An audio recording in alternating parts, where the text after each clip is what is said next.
Okay, my name's Sam Roberts. I used to work for Strongloop, but now I work for IBM since we were acquired. I've been working with Node for about 4.5 years. And before that, I've done a lot of Unix systems programming. My background is first embedded systems and then like Unix and real-time operating systems. So I've worked at the system layer a lot. And so that's what I'm going to talk about. So this talk's called The Event Loop from the Inside Out, and it was partly inspired by a series of interviews I got pulled into. I'd sometimes get called into the end. People would say, can you check out this guy? He or she looks like they know a lot about Node, but can you ask them some questions, see what they know about Node core, lower than Express and loopback and stuff. And one of my go-to questions is, what's a Node event loop? And my secondary question is Node single-threaded or multi-threaded? And a surprising number of people had either unclear, wrong, or muddy answer to those questions. So part of the purpose of this talk is to clarify what is an event loop, what is a Node event loop, so you can speak confidently about it. And also it impacts how Node works, and you will care someday when things go wrong. So I will... these are the questions. What's an event loop? Is Node single or multi-threaded? We hope to answer these questions. So I'm going to jump right into it. There's going to be a bunch of pseudo C code here. Please don't criticize my pseudo C code. It's not always syntactically accurate, but it's hopefully enough to give you a sense of what's going on. And if you really want real C code, I've got a guest somewhere you can play with. So we're going to jump right into it. So networking on Unix is based around sockets. What's a socket? A socket is what's returned by the socket system call, and it's a number. It's an integer. These integers are they're sometimes called socket descriptors. They're more often called file descriptors. This is very confusing. It's not my fault. They don't have anything to do with files necessarily. They're just called that. Their files also have file descriptors, but anyhow, so let's just be clear. All of the system call documentation and APIs discuss things in terms of file descriptors. I'll use that as well.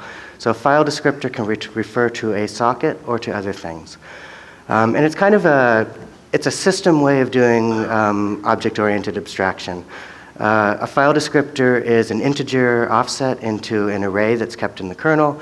Every process has an array of file descriptors. That array then has a pointer to an object, which is the open control block for whichever resource is attached to the file descriptor, and that has a pointer to a virtual function table. So it allows different things like sockets, files, pipes to all support read, but read does different things depending on what the underlying resource is. So this is, fundamentals of Unix programming 1. So file descriptors are not really files. So I'm going to jump into a kind of a classic way of doing TCP servers. And it's, I call it thread per socket. So basically what you do is you create a socket, so server equals socket. You bind that socket to a port, so 80 for example, and then you call listen on it. Until you call listen, that socket could be used potentially for accepting connections or making connections. It could be used for either side. Once you call listen, it will accept connections. So this is your standard 3-part stanza. Call socket, bind it to a port, call listen, you're now ready to accept connections. So, and you accept connections by calling accept. It's a system call. So the thing about system calls is they can block. System calls are effectively library calls into the system. And if you ask the kernel to do something for you that it can't do right now, or that it's going to take a little bit of time, it's going to deschedule your process. You're not going to take any more CPU. You're not going to get any more CPU. You can't do anything. And sometime later, when whatever you asked for is complete or ready, your process will get scheduled again. This is great when you don't want to use CPU, when you've got nothing to do, but it's not good if you actually wanted to do something else. So, in particular, it's not good if you want to handle multiple connections at the same time. So the thread per connection model, you call accept, it blocks, TCP connection arrives, it unblocks, you now have a new socket. This socket is specifically for the TCP client. At that point, you could start reading and writing on that socket, but if you're doing that, you couldn't accept any more connections. So you kick it off into a thread. You call pthread create, you pass it a function pointer, you pass it your socket descriptor, file descriptor, call it what you will, and that thread function can now start, this is an echo server, it can read data from the socket, write data back out the socket. And it just does that in a loop in its own thread. The main thread goes back to its while loop, calls accept. So this works fine. A lot of Java servers work like this. But back in the bad old days, systems would often croak if you had more than 400 or 500, 1,000 threads at the same time, would take systems down. So operating systems are much better than that now. You can easily handle a few thousand threads on Linux. There's no problem at all. Windows, same thing. But the fact remains, a thread is heavyweight, relatively heavyweight to the amount of data we actually need per connection. All we really need to know to talk to a client is its socket descriptor, and we have to remember what we intended to do with that descriptor. That's it. It's, a dozen bytes of memory, that's all we take. So to spin up an entirely new operating system resource, a thread, just to handle a single socket, doesn't scale well. It doesn't scale to tens of thousands of connections. So there's a better way. Now, I originally had a kind of a simpler piece of code here that used a traditional set of Unix system calls called pull. It's pull and select. They're two different system calls, basically do the same thing. But I didn't have time, so I'm going to jump right into epull. So epull is what Linux has. BSD systems use KQ. Windows systems do things that are completely different but have the same end effect. But I'm going to focus on epull in Linux. So for epull, you basically do the same thing as before. You set up your server, so you call socket, call bind, call listen. And then you create an epull descriptor. And what we're going to do is we're going to use this descriptor to tell the kernel about the things that we're interested in. And the kernel is going to use it to tell us when things happen that we asked about. So excuse me. So to start off here, we have a server. We only have one socket, the server socket. The only thing we can be interested in is there an incoming TCP connection? So we ask that. We create a file, the epull descriptor. We say, hey, we're going to add this descriptor to the epull loop. And we're interested in when there's incoming TCP sockets. So we set it up. Then we go into the loop. So in the loop, we're going to once again block on the kernel. We're going to call epull wait, at which point we're going to get descheduled. No CPU will happen. We're not going to do anything. And when the kernel sees something interesting happen, interesting as in we were interested in it, it'll wake us up. So what kinds of things can it tell us about? Well, so far we've only told it we're interested in the server socket. So the only thing it can tell us about is the server socket. So that's one of the two things this really simple piece of code can do. So when the server socket is ready, epull returned, we know it's available, we know there's a TCP connection. What do? We accept the connection. And once we've accepted the connection, we have a socket descriptor, this one for the TCP client. But there's not necessarily any data. Just because it's connected to us doesn't mean it's sent us anything. So we can't do anything else with it yet. We can't read from it. We can't write to it. So what we're going to do is we're going to add it to the loop. We're going to say, hey, this client socket, I'd like to know when there's data available. So once again, I call epull control add. I pass the connection socket to the epull loop, and I go back to the loop, waiting. So at this point, two things can happen. The next time the loop wakes up, it will because of either there's a new TCP connection, or there's data available on one specific TCP connection. So that's the other part of the loop. So if there's data available on a specific TCP connection, time to start echoing. So I can read some data out of the connection, and then I can write it back out to the client. Some of you might be choking at this point. It's actually much more complicated than that, because just because I can read data from a socket doesn't mean I can write to it. So what you actually have to do is read the data, stick it in memory somewhere, add that socket back in saying, hey, I'm interested in it when it's writable, wait until it's writable, pull the data back out. There's a lot of bookkeeping involved. And this is why people use libuv. There's a lot of race conditions, there's a lot of subtleties, there's a lot of things you can do wrong. So you really shouldn't be doing this stuff yourself. Use UV, it does it really well. But this is what it's doing at its core. So that is the node event loop.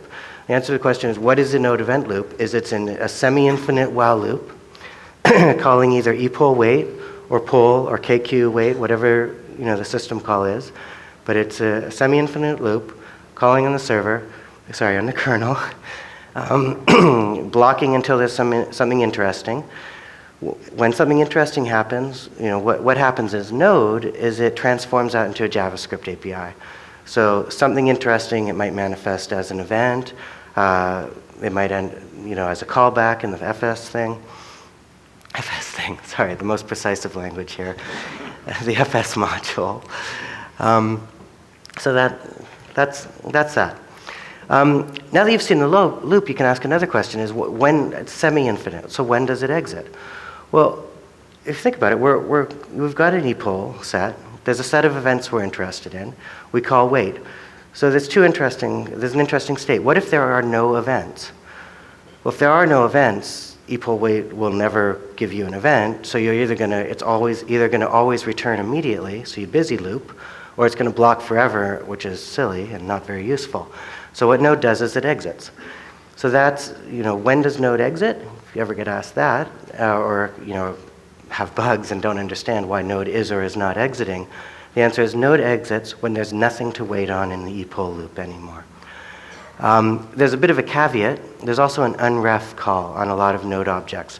So if you happen to create something that is being epoll waited on, time, a network socket, something, but it's not core to what you're doing and you don't want to keep Node alive just because that resource is there, you can unref it. So UV has a way of saying, okay, yeah, I am waiting for those sockets, but I'm not going to count them. If that's the only sockets I have left, or whatever resource it is, I'm going to call it quits and exit the loop. Okay, so Node has not a huge API, but it's a reasonable wide API. There's a lot of modules, a bunch of things. So is everything in the Node API epollable? And the answer is kind of yes and no. Some things are directly epollable. Some things you have to fudge around a little bit to make them epollable. Then there's basically three kinds of things. So pollable file descriptors. These are directly pollable. That's kind of what epoll does. Stick the file descriptor in the loop, boom, poll for it. Time. I'm going to talk about time in a second. Time, at least one timeout, is directly pollable. And everything else? Well, everything else you have to do some jiggery pokery to make it work. And it's also very difficult if you're not really familiar with the underlying system calls. Right now, it's not documented in the Node API how things are implemented, and it will matter to you eventually. So I'll run through these things. So first of all, sockets. So sockets include net, dgram, HTTP, TLS, HTTPS, child processes, namely their pipes, standard out, standard in, standard error. Okay, I've got 5 minutes. All of those things are directly pollable. Timeouts. You get one timeout. There's one timeout argument to KQ and epoll. So all timeouts in Node are sorted from the one that's going to happen next to the one that's furthest away. And every time epoll is called, it looks at when the next timeout is, and it takes that time and sticks it in epoll. So that's dealt with by Node for you. File systems. Everything in the file system layer is not. It can't be selected on. I don't have time to talk about it, but even though it is a file descriptor, you cannot effectively epoll on them. So that always happens in a thread pool. So UV has a thread pool, and So basically, and you can't wait on threads either in an epoll loop. So there's this thing called there's this ancient Unix programming trick called the self pipe. So basically, you create a pipe. It's got two ends. When the thread's done, it writes a byte into the pipe. The other end of the pipe is being waited on in the epoll loop, and the epoll loop wakes up. So this technique shows up over and over again. When you've got something that's asynchronous or something off the main loop, and you want to wake the loop up, you'll use a pipe to do it. There's also event FDs. There's other mechanisms in Linux that are better. So, did I lose a thread? So DNS. DNS is an interesting case. And if you read the docs, it goes through, the docs are better now, but there's all these backbending loops it goes to try and describe it. But the basic deal is that there's the system resolver for host names does not necessarily use DNS. A lot of you might know there's a hosts file. You can directly write things in. There's multicast DNS. There's Sun, Yellow Pages, NIST. There's lots of ways of resolving host names.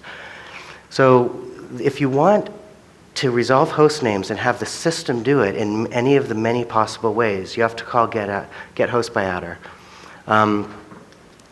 Sorry, get adder info is the more recent one. So that's blocking, so it has to happen on a thread pool. Everything else in DNS is asynchronous. And so it's safe if you want to stay out of the thread pool. But however, get host by adder is the default. So when you do an http.get or TCP or a net.connect, and you give it a host name, it's going to go through the thread pool. So some quick notes about the thread pool. So who uses it? FS uses it. DNS uses it, but only for DNS lookup. Everything else is fine. Crypto uses it, but only for crypto.random bytes and crypto.pbkdf2, password-based key derivation algorithm. HTTP GET and request doesn't use it unless you pass a host name, in which case it has to pass it through the thread pool. So if you don't like that, if you know that your host name is DNS lookable, do the lookup yourself using the other DNS functions. That'll happen entirely on the main loop and out of the thread pool. And C++ add-ons can use a thread pool. Now, there's nothing wrong with the thread pool. It exists there. It's very useful. It does things. But there's only 4 threads by default. So if you have thousands of concurrent connections, and each of them is doing a DNS.lookup, or doing some file system activity, or doing anything that uses a thread pool, they can hit contention for the thread pool, and you can find your performance dropping through the floor. So you might need to increase the size of the thread pool, or if you can, get out of the thread pool. So those are your 2 things. So if you want to increase the thread pool size, UV thread pool size is your environment variable of choice, the only one. And if you can get off the thread pool, maybe you can for some cases. So signals, I'm not going to talk about more. It doesn't happen on a thread pool. They're completely async. They use self-pipes. Child processes don't use a thread pool. They're safe for high concurrent use. You don't have to worry about that. C++ add-ons. C++ add-ons are a common source of problems here. They may not use the thread pool at all because they don't need to. That's fine. They may make blocking system calls, and they should have used the thread pool. That's the problem. So you should review your C++ add-ons and make sure they're not blocking your loop. And then if they do use the thread pool, which is good, they didn't block you, but now you might have thread pool contention. So if you're doing a lot of file system activities and you have a C++ add-on that does some magical stuff for you that's non-blocking, well, maybe that's all going through your 4-thread pool, and you need to increase your thread pool size. So it's good to keep an eye on that. And actually for that, I'd say a really useful metric for applications is the loop time. Strong Agent did that, AppMetrics did it, I think lots of other monitoring solutions do it. You want to watch your loop time, because problems will arise. You'll see them often in your loop times. A loop should finish in like 8 to 12, 14 milliseconds, depending on your system, if you have stonking hardware and stuff. But if you see your loop times in the hundreds of milliseconds, you're either doing something incredibly CPU intensive or you're blocking. And for blocking, that's a problem. You need to find it. So that's, sorry for how fast I had to talk. So hopefully this makes, all of you, everybody knows now who didn't before or already knew what the event loop is, when Node's multi-threaded, and the basic reason we say that it scales well, which is low resource costs per connection. And that's kind of the end of my talk. Like I said, I actually wrote real C code that compiles and runs. It's buggy. It's not as good as UV, but it's good to play with if you want to. It's in a gist. And also Bert Belder, who's a much more funnier and charming person than me, did a great talk at nodeconf.eu about the event loop. He talked about it from I call this the inside out. He talked about it from the outside in, what it looks like more at the Node API surface, and how it interacts with the famously misnamed process.nextTick and setImmediate, which do the opposite of each other. I won't go on about it. Okay, am I supposed to answer questions? Do we have time for that? Is there any questions? There's at least one question. Actually, I just have one. This second short URL, that looks like two L's, one L, L1. The link to the slides. Yeah, if in the slides it's correct. So I think my slides are in the whatever the application is. So, and if you can't find it, find me. I can dig it out. Yes? So you mentioned that the DNS lookup was a blocker on the thread. Well, it uses a thread, yes. It uses a thread. So, but HTTP GET would only block if it were doing a DNS lookup. Yeah, so again, because it uses a thread, it does not block. Let us be clear. It runs the stuff through the thread pool, so the thread blocks, but who cares? The thread is only doing one thing. So the main event loop is not going to get blocked, and it won't get blocked because this so-called blocking call is being kicked out into the thread pool. But if there's no thread available, it's going to take longer than you wanted. And that will only happen if you have a host name to HTTP GET or net.connect.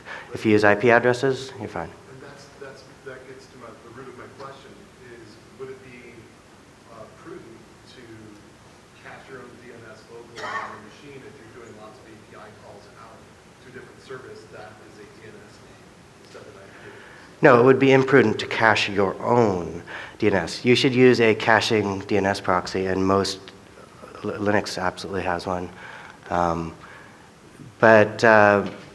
Or you can do the lookup using the other DNS calls yourself. If you do the lookup, that'll happen with pure DNS, and it'll happen on the main event loop. And it would also be cached. Like if you use localhost as your what's it called? Stop. Okay, I have to be done. You can ask me afterwards. But there is a classic Linux proxying DNS server, and you should use that and not do caching yourself. Otherwise, you're going to screw up the timeouts and everything else. Okay.